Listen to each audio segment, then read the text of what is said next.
Hello everyone, welcome to Teachers IAS. Hoping you have seen that introduction video. If you haven't, please check the description. There is link given. Please go and see that. And here we are starting with Plato.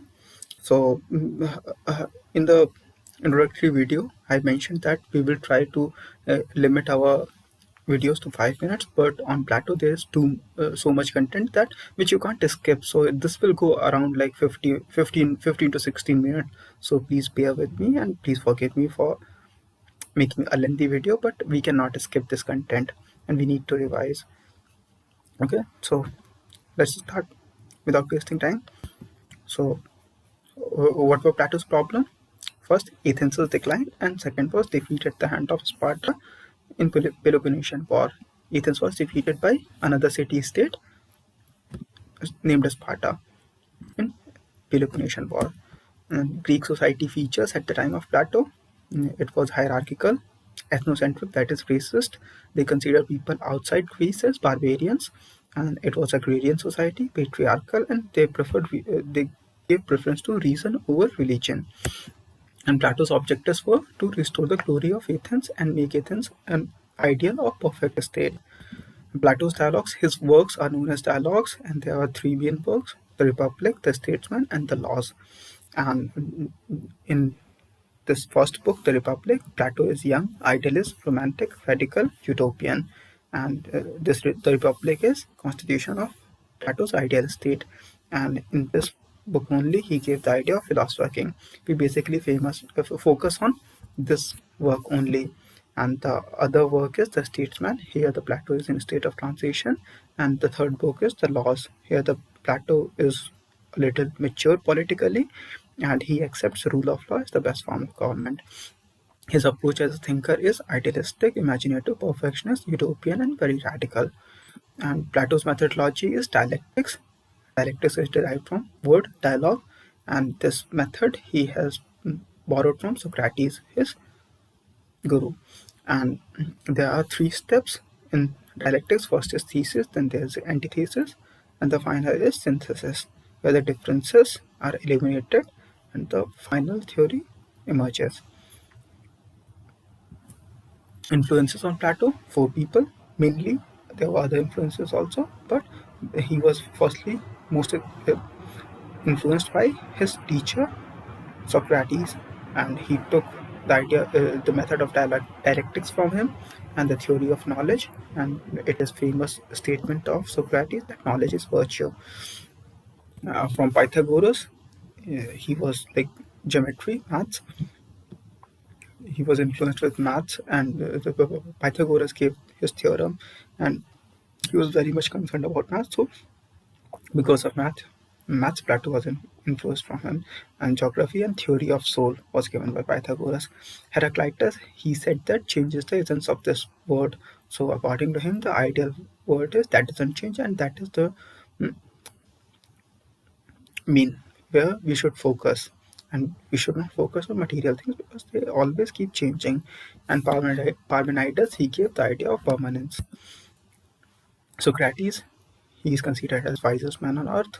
He is equated with Jesus. He introduced ethics in politics, and according to him, knowing what is not enough. We also need to focus on what ought to be. That is more important, according to Socrates. Um, he gave his theory of knowledge. He was dissatisfied with sophists. Sophists were first political educationists, and they were teaching benefits of power. They were projecting as if money and power forms the basis of good life. Self-interest is prior to collective interest, according to sophists. And the famous statement, man is measure of everything. And according to them, individual is more important than society, and self-interest is above collective interest. And what is Socrates' view on sophist teaching? That these teachings are neither good for society nor for individual. And these sophist guys are they are ignorant, and society is necessary because man is not self-sufficient, and we cannot serve ourselves undermining society. Teaching what ought not to teach. These sophist guys are teaching which they should not be teaching. uh, they are teaching wrong things. And sophist teachings, Socrates called them as rhetoric. And Socratic not about technical. So Socrates is not talking about technical expertise, but knowledge of good life. And the source of knowledge, according to Socrates, is it is located inside our souls, our conscience. And what is the method we can get all this knowledge out? By dialectics. And the teacher's job is not to tell, but to extract what is already inside. There's nothing need to be discovered. Popper has criticized Plato, and he says that all that is Platonic is Socratic. So we can see what Plato borrowed from his teacher. His disciple of Socrates considers Socrates as wisest man. He is influenced by life of Socrates. He shares distaste for democracy with Socrates, because Socrates were asked to drink hemlock and there was voting and it was democracy. So because of democracy, he was given this punishment of drinking hemlock, the poison. And he took dialectics, the method of dialectics, from Socrates. Plato took it, and his theory of knowledge. And Plato's own ideas are philosopher king and communism of property and family. Theory of justice is also his idea, but it is influenced from Socrates' theory of knowledge. And other influences on Plato: Pythagoras, Parmenides, Heraclitus. We discussed it earlier. So overall, after this analysis, we can say that it may be exaggeration to say that all that is Platonic is Socratic, though Plato is influenced from his teacher, but not everything is. He has his own ideas also, and he is influenced from other people also. Plato's theories: theory, theory of ideas, theory of souls, theory of justice, theory of education, Plato's communism, and philosopher king, the idea of philosopher king. Theory of ideas. According to Plato, idea is real and he is an idealist. For idealist, idea is real. Other examples are Hegel. Hegel also considers idea as real. And for materialists, matter is real. The famous examples are Marx and Bentham, Jeremy Bentham. And this theory of ideas, this Plato has explained using allegory of caves.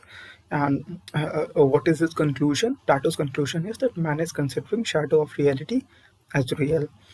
And in his theory of soul, he says that there are three elements in every man: reason, courage, and appetite. And according to Plato, all souls are not equal. There are three classes of people. First are men of gold, in which reason dominates over courage and appetite, and the men of silver, courage dominates over reason and appetite, and the third one is copper. Men of copper, in them appetite dominate over reason and courage. And on all these ideas, theory of souls, theory of ideas, Plato builds his theory of justice. So what is objective of Plato's theory of justice? To give God's idea or perfect idea of justice. What is political objective? To make Athens an ideal state, and any ideal state would have to be based on the idea of justice. So in this, he uses the dialectics method, and there are four characters. First is Cephalus, old man. According to him, justice is paying one's dues and doing one's duty. Plato counters it.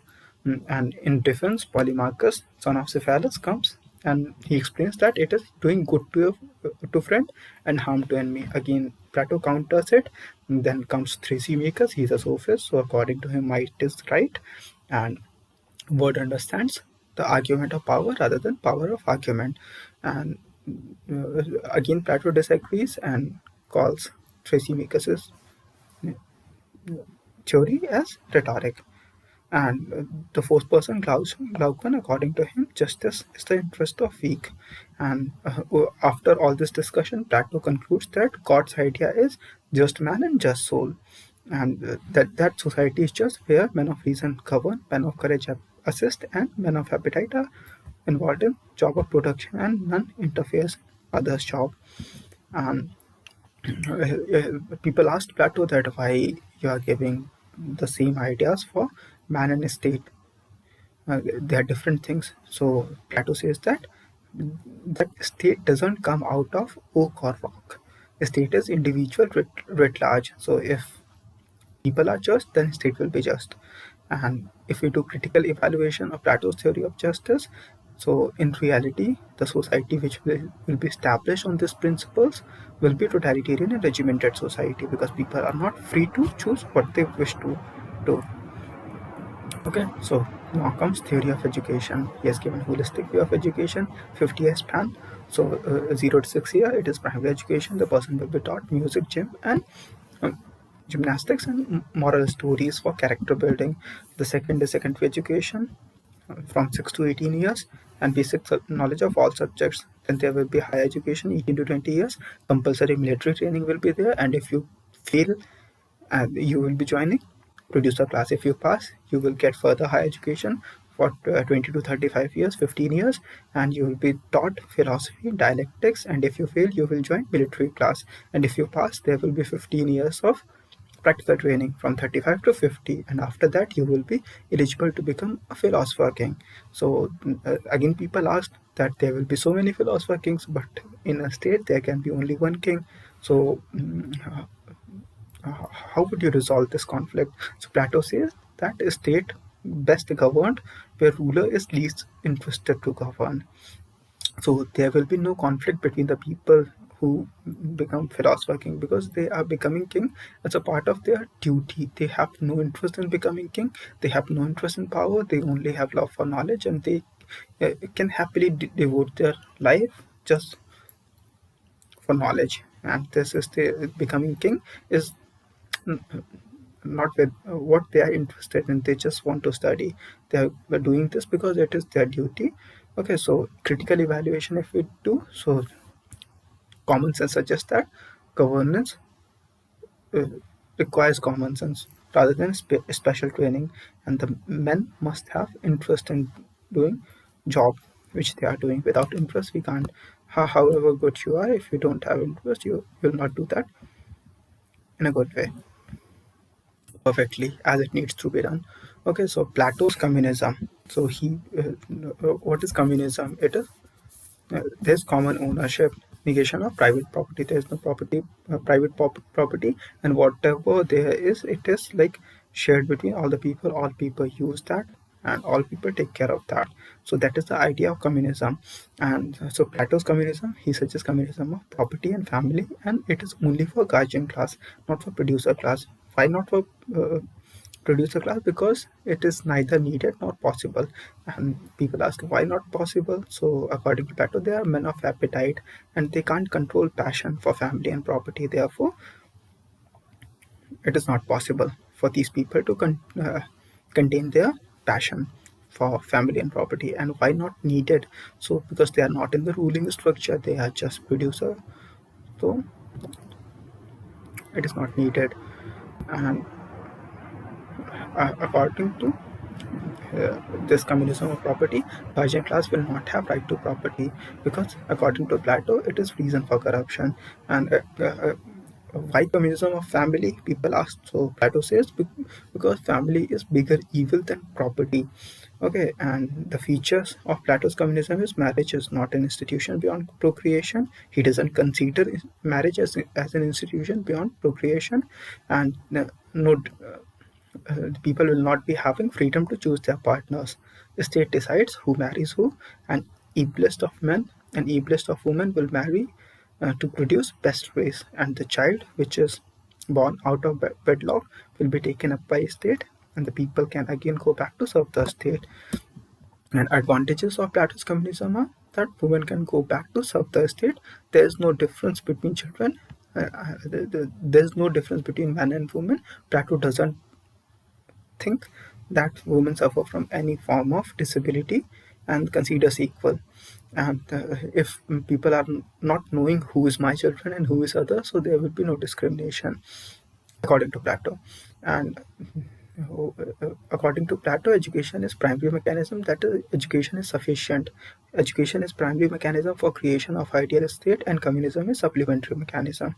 So education alone is sufficient, but Plato doesn't want to take chance, so that's why he proposes this communism.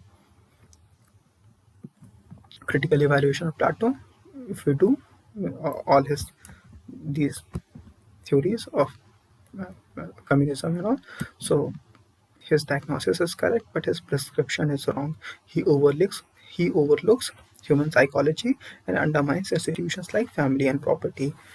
And Aristotle he is known as greatest disciple as well as greatest critic of Plato. And according to Aristotle, property is time-tested institution, and there are many benefits of property. Men owning property are hardworking people. They are men of reason. They prefer stability, and property is a source of virtue. And it provides an opportunity to do charity. If you don't have anything, how will you donate? So to donate, you must own something first. Okay, and the other reason is that everybody's property is nobody's responsibility. So he doesn't support communism or property.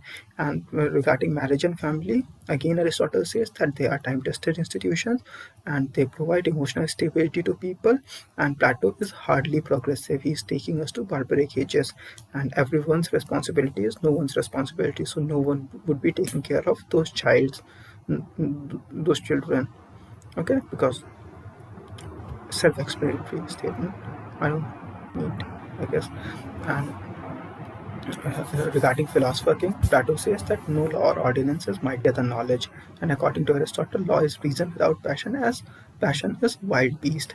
Restrictions on philosopher king. So no family, no property.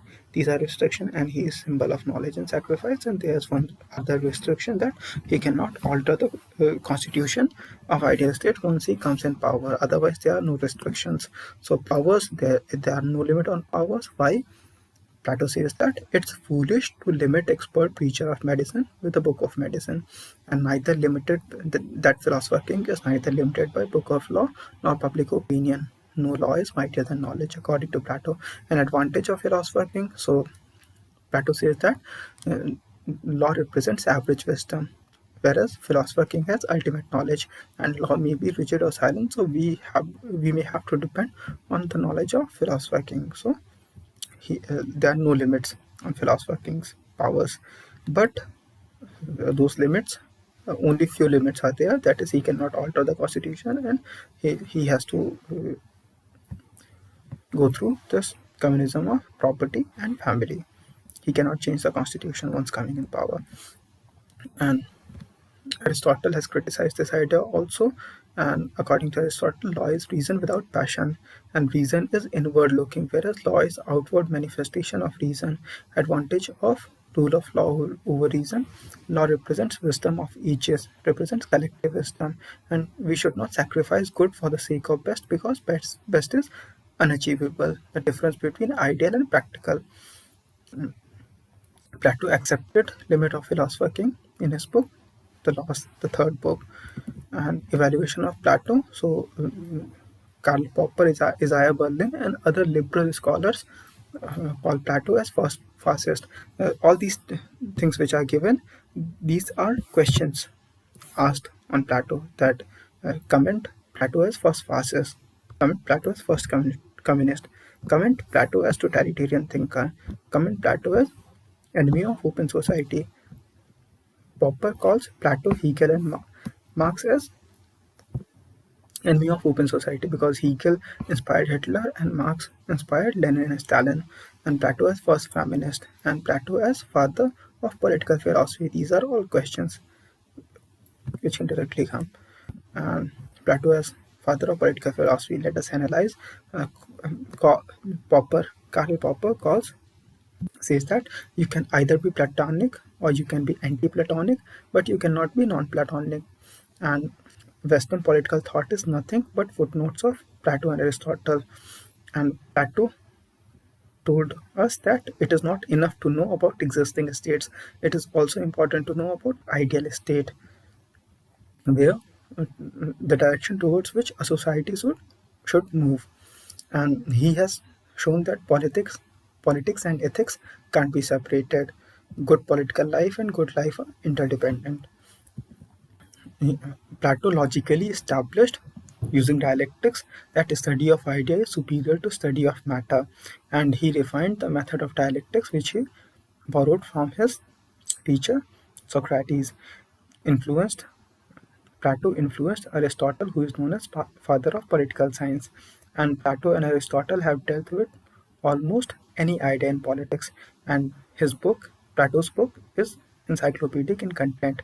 And so therefore, Karl Popper says that you can be either Platonic or anti-Platonic, but you cannot be non-Platonic. That is, you cannot be indifferent to Plato. And other useful courses for 2021 means we have this internal security course. The link is given in description. Please do watch it, and if you feel like that I should make quick revision videos for that too, please let me know in the comment section and I'll make it. Because these lectures are a little bit longer, that is around 30, 35, 40 minutes. Okay, so let me know if you need quick revision videos. And there is a course on world history also, link is in description, and on disaster management also. So these are work in progress. I'm making these videos, will upload soon, and you will find the link in description. Okay, so we end it here. We'll start Aristotle in the next video. Please, if you liked my content, please do subscribe my channel and like, share and comment. Thank you.